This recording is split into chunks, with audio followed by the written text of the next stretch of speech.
Hello, and welcome to a new series that I and only I call Let's Argue. I am not Anthony Fantano, and this is not Scott the Waz's bedroom. I took it to Instagram and asked you for all of your hot takes, and you delivered.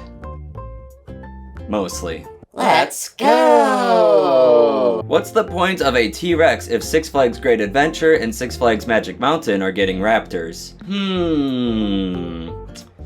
There isn't one. There's no point. I don't think that a lot of parks were looking for a 500-foot roller coaster. Not that the T-Rex needs to be 500 feet, but if we're talking even a Giga Coaster, we're probably looking at more B&Ms or, honestly, probably no more Giga Coasters for a while. So I don't really know why anybody would want a T-Rex, because the Raptors cost less and they're selling just fine. If somebody wants a T-Rex Hyper maybe? I don't know. I haven't been on the T-Rex hype train for a while now. I think they're kind of just like a pipe dream at this moment. A pipe scream at this moment. I wanna take a ride on your disco. We saw RMC having a lot of success with their conversions, and so we just kind of assumed that the T-Rex would be huge. I would like one to be sold, but I don't see it happening anytime soon. Probably ever. If you want to ride one, Planet Coaster was pretty sure that they were going to be a thing, so just sit really close to that computer monitor, I guess, and build one. I don't know. Gemini is better than Magnum. I'm gonna have to disagree, but respectfully. I think that Gemini is a very good coaster. If I'm looking for one that's more comfortable to ride, it's probably gonna be Gemini, because Gemini I thought was really smooth. I've been hearing lately that it's rough, but I rode it as recent as 2017, and I don't think I believe that one for a second. I don't know, let me know in the comments. Do you think Gemini is rough? I think it's just shockingly smooth. I thought it was really smooth, except for that Helix. But I love both of these coasters. They are some of the top coasters at Cedar Point. When I say top coasters at Cedar Point, I mean top half. They're not one of the best ones. Love Magnum though. Mako is the best hyper, fight me. Maybe it is. I'm gonna have to disagree. Here's the thing, I have not been on Mako, I have not been on Shambhala, I have not been on... People say Behemoth is really good. I have not been on DC Rivals. I will never be on DC Rivals, probably. But I've been on Superman Ride of Steel, and that's probably the best hyper that I've been on so far. For my personal taste, I feel like an Intamin would probably be my favorite hyper, but... I don't know, a lot of people really like Mako. Is this a hot take? I don't know. Mako looks like it's top tier B&M hyper, so... Hulk is so much better than Kumba, Essel... Oh, this one has a few of them. Okay. Hulk is so much better than Kumba. I've been seeing a lot of Hulk love lately. I feel like... I don't know if that's a hot take or not. If anything, people kind of dismiss Hulk because it's at Universal. Hulk instantly wins for me for having a launch. Both coasters are pretty similar to each other. Ooh, your corkscrews look good in pictures. They do look really good in pictures. But Hulk's theming is just it's so much better. There's no argument. Hulk's first drop is way better, where Kumba just kind of does that generic kind of looper drop, a looper swooper. But saying that it's so much better, that's probably where the take gets a little hot, yes. My gut says that I'm gonna have to agree with that one, but instead I'll give in, hey, the Beast sucks.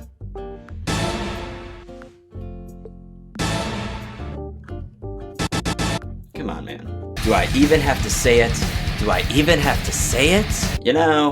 Usually it's pretty unlikely for someone like me to like something as straight as the Beast. It's one of my top favorite Woodies. Come on, man. I'm not just going with the crowd. I swear. I rode it at night. That Helix, bro. That Helix. I know most of the coaster doesn't really do much. It's not wild like the Voyage is, but how often do you get to ride something that long? Phrasing? How often do you get to do that? I get it though, but... You're wrong. But I get it, but you're wrong. But I get it, but you're wrong. But I get it, but you're wrong. By the way, definitely subscribe to Mostly Coasters because his content is great. Mario is hilarious, and I love his editing, and just got a great variety of content there. Good vlogs, good commentary pieces, lists. Go subscribe. Not enough people. Go subscribe. Up there, I think. Go subscribe. Goliath isn't top 5 at Great America and is easily the weakest RMC. I'm going to have to disagree. I've never had a bad ride on it. I've never experienced roughness or anything. I'm gonna say, like, maybe it's one of the weakest RMCs because, yeah, it really does not have enough elements in it that really wow me. The elements that it does have that wow me really, really wow me. I don't know how that airtime hill and that dive loop and the first drop, like, in the back, are you kidding me? And the 0G stall? The 0G stall, though, I'm not calling it overrated. The 0G stall, though. But I'm still of the opinion that the weakest RMC is fucking incredible. All that weakest RMC talk, it's like going into a fine cake shop. This is some theme park crazy kind of stuff. Going into a fancy ass cake shop and saying, like, I'll take your worst cake, because that shit's gonna be delicious. RMC Eagle. I'm going to have to agree. I agree with the notion that they should RMC it. Do I agree that they're going to RMC it? Yeah.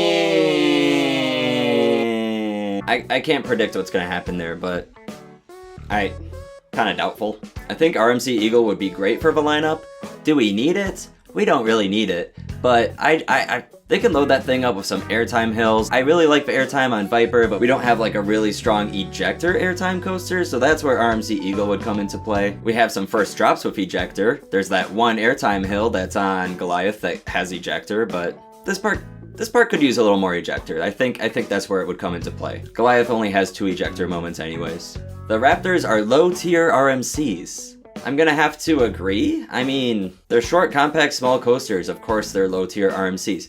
Again, with the cake shop, you're gonna walk in there and be like, give me your shittiest little cupcakes, please. And they're gonna be like, here you go. And you're gonna still really enjoy those cupcakes. You're gonna be like, damn, this is a rich ass cupcake. I don't think I can finish this whole thing myself. And that cupcake is gonna have you sitting with your legs spread far apart, fearing for your life. CW, see, sometimes I think CW is Carowinds. I don't know.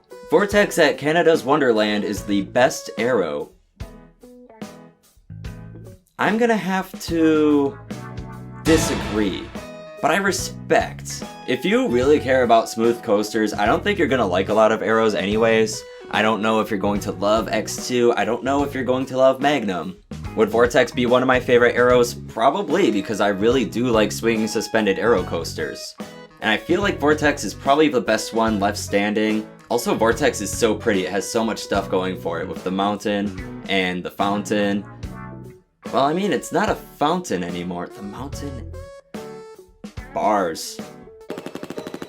Bars, bro. But it's not really like a fountain anymore, though. There's a tunnel there now. Regardless, Yukon Striker's tunnel is an upgrade. Diamondback is the best B&M hyper. I'm gonna have to disagree. I don't even think it's the best hyper in the Midwest. I don't think it's the best B&M hyper in the Midwest. And yes, that might be bias. But I don't think it's bias. I fully expected Diamondback to be better than Raging Bull, but it wasn't really my thing.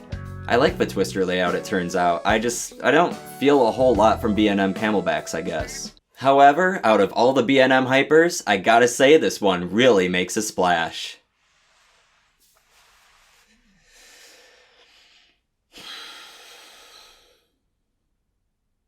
Magnum is amazing.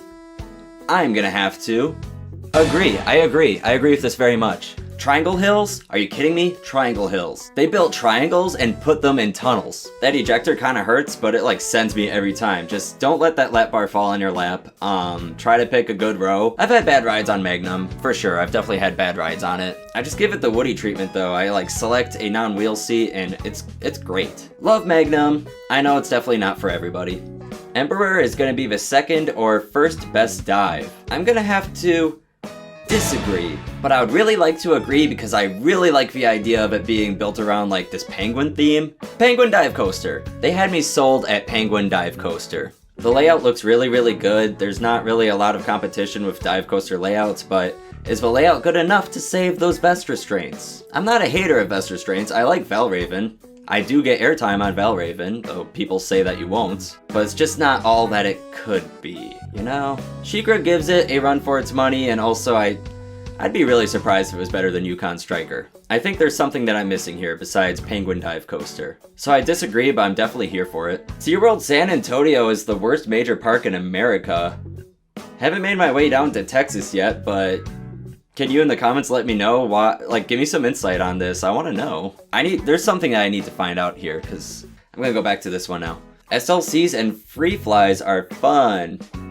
Not for me, they're not. I'm gonna disagree with that one. I would really like to try one of the newer SLCs, like the one at Energylandia. I feel like SLCs have extremely cool layouts, it's just they have really trashy trains. Also, a lot of the track profiling on it is... It's not my best friend. It's not best friends with those trains. Like, T3 is dead ass the worst coaster I've ever ridden, and I've never laughed harder on a roller coaster than I did on T3. I remember riding it as T2, and that was also pretty terrible. It might be even worse now, I don't know. Honestly, it might be even worse now. Free flies are fun. They would be a lot of fun if they didn't dump you upside down sometimes and just like... They make me really dizzy. I'm prone to being dizzy on those things. So... I'm gonna have to disagree.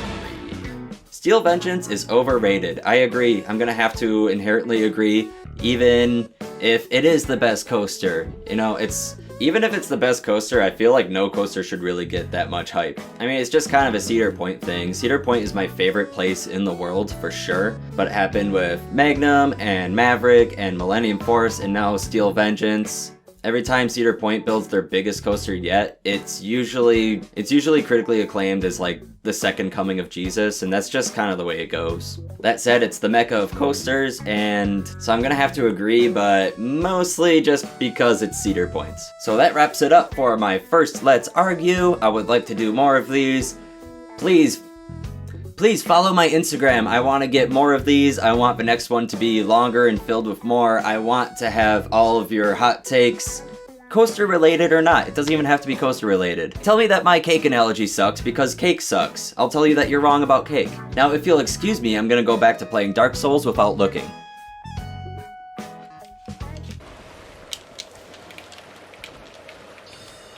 Yeah. Am I winning? I don't know if I'm winning. Am I doing good? Am I doing any good? What's the game over screen look like on this? Does it say like game over? I don't know. Never seen it before.